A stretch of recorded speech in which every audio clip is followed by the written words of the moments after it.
I love the names on this team. They have Sixto Sanchez, and they have my favorite name probably in baseball right now, Jazz Chisholm. Showing emotion in baseball is terrible and should never be in the game. It's weird how the dynamic works between sports. But to win a championship, not only do you need great players on the court, but you need good chemistry, which takes time to develop. Justin Fields is a all-time talent. Corey Perry will give some veteran presence to the Canadians. I feel like Luka will take that next step, and if he can get a three ball consistently around 35%, I feel like they could become a contender. We can make jokes about you not being in Super Bowl for 20-something years, but... What's up, everyone? This is Justin Goldman from the Goalie Guild and Lift the Mask, and you're listening to Outsiders Opinions with Austin and Kevin. What's up, y'all? Welcome to our NFL Opinions of the Week. I'm Kevin, and I'm joined by the man that shared, I would say, the same thoughts about Sean Payton, and that man is Austin.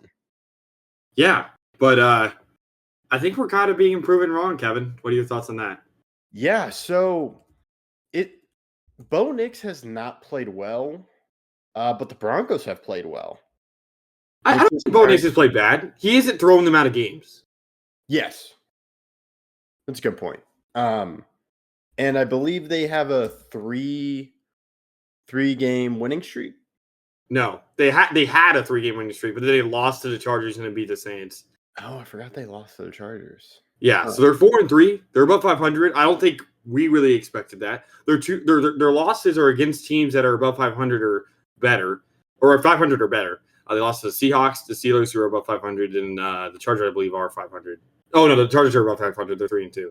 But the Steelers are 4-2, and the Seahawks are 3-3. So all their losses are against relatively good teams. In their wins, they beat the Bucks. They beat the Jets, who I know are 2-4, but still a lot of people anticipate them to be good. The Saints had everyone decimated with injuries, so I'm not going to blame the Saints really for what happened there. But I've been impressed with the team. I think their defense is top 5 in the league easily, if not higher. And I've been impressed with Sean Payton this year. Yeah, I've been really impressed with their defense and their defensive coordinator, Vance Joseph. I would say after that Dolphins historic blowout, the defense seemed to fix itself for the Broncos. And you have to give credit to Sean Payton for trusting his guys, not overreacting to anything in the coaching staff. I would like to see a little bit more from Sean Payton, but you do bring up a good point. He should be given credit, especially when the Broncos dominated the Buccaneers. And 2 out of the last,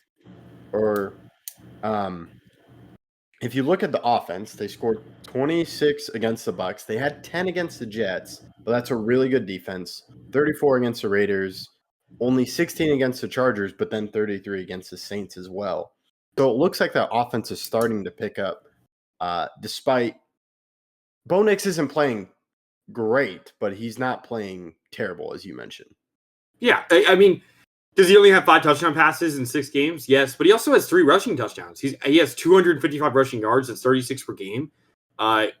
It's not bad. I've honestly been impressed with him because a lot of rookies make the mistake of throwing people out, of throwing your team out of games, and he's not done that.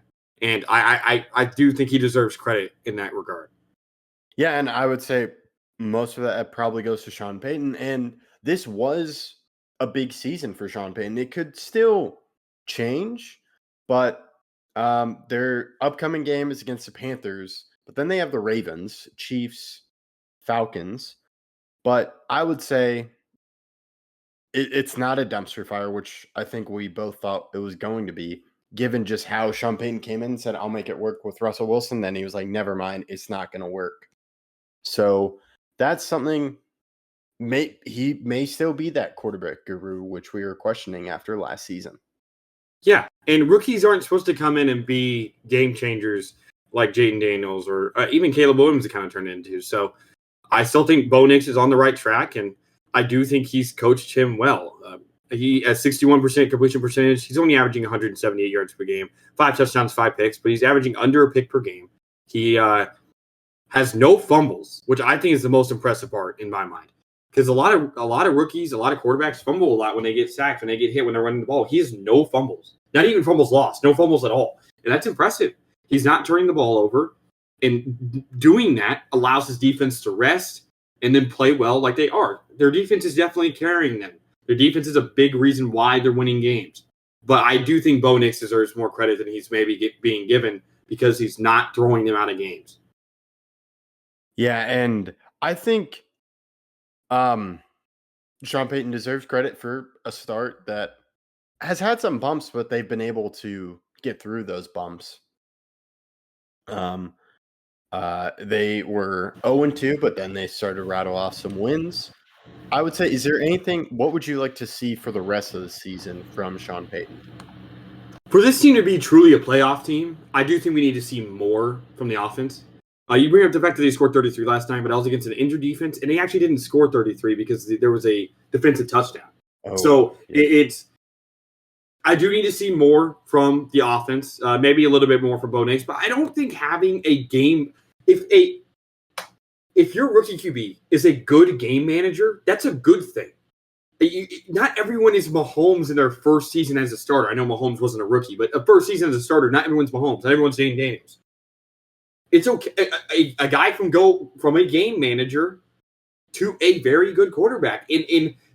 I do think that I was wrong about the Bo Nix pick thus far. While I didn't like it at the time, I thought that they should have went away from quarterback and just started Zach Wilson this year and just kind of played for next season. They didn't, and it's turning to work out. Their defense is good enough for them to win games, even in the playoffs, because if the other team isn't scoring any points, you could win the game. Yeah, and it truly rely on your defense. To me, it lies in the offense. Bo Nix doesn't have to light it on fire. I think just keep doing what he's doing and maybe show progression, because to me that would show the impact of Peyton just spending time with Bo Nix and getting him used to the NFL. Because I don't really know how to feel about Bo Nix. He spent a lot of time in college, but you're absolutely right. A game manager can go to a great player, and we'll have to see. So I think if there can just be some signs of growth from this offense and the defense keeps playing well, they could make it to the playoffs, and then you never know what happens. But I would like to see the offense continue to progress and not see any negative effects. And just can they keep this momentum going? I mean, when you have a potential defensive player of the year candidate in Patrick Surtain, PS2 as they call him, it does make your team hard to play against. He's legitimately taking away the best wide receiver on a good team. Like, I wouldn't want to be the Bills playing against him, because even though you just traded for Amari Cooper, I mean, Mike Evans basically no yards. Garrett Wilson basically no yards. I think that he could shut down Amari Cooper, and then it's just everyone else. So there's teams that I think that they face could be very, very good against. It would have a good matchup against in playoffs. I wouldn't want to be. I guess the Ravens would have a good matchup against them because they run the ball so much. And while the Broncos do have a good run defense, their passing defense is a lot better with Riley Moss. They have McMillan as their third corner, who's also good. So they're a team I wouldn't want to play, because you have a lockdown corner, and if you're a team that passes the ball a lot, I would be worried. I would be.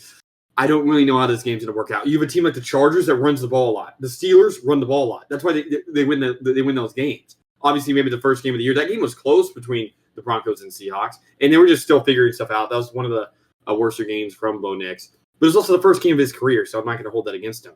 It's the teams that can run the ball against them that I think are going to have a much higher chance of winning the game. You could say, well, the Saints run the ball a lot. Well, they had 4 of their 5 offensive linemen that started the season out. Starting quarterback out. Taysom Hill out. Chris Olave and Rashid Shaheed out. Their team's decimated. That's it. So it's not the same team anymore because everyone's hurt. But if you're a pass-first team, I think the Broncos have a very good chance of beating you. And I think the game that really displays that is Tampa. Yeah, and Tampa has a lot of weapons. Akers been playing really well. You mentioned Mike Evans. There's also Chris Godwin. I do think Riley Moss has played pretty well as a second corner. Yeah. And if you look at the Tampa, they've been very bad running. Not like last game when they ran the ball all over the Saints, but historically, like yards per game, the last 3 years, they've been bad. Not just not good, they've been bad, like historically bad. And so they couldn't run the ball. And so they only scored 7 points because they just couldn't move the ball down the field. If you have no running game, like I think this isn't a good example because I don't even think the Cowboys are all that good. But the Cowboys aren't a great running team. Would you agree? Oh yeah, they're one of the and worst. so you have Surtain, who I think is the best corner in the league now. I think he's past Jalen Johnson in my mind, even though it's really close still. I think he shuts down CeeDee, and I think the Broncos would win a game like that because I don't know how the Cowboys move the ball. If they can't pass the ball, they're not going to run it. So I don't know what they're going to do. Yeah, you bring up a great point, and yeah, so maybe it shows personnel could be an issue, and just Sean. This is a reason why you should keep coaches, but it was a big season, and Sean Payton has delivered so far. I'll let you end this episode. Yeah, thank you guys for listening. Please let us know how you guys feel about the Broncos this season. Are they a playoff contender? Could they make it? And if so, could they win a couple games? Thank you guys for listening.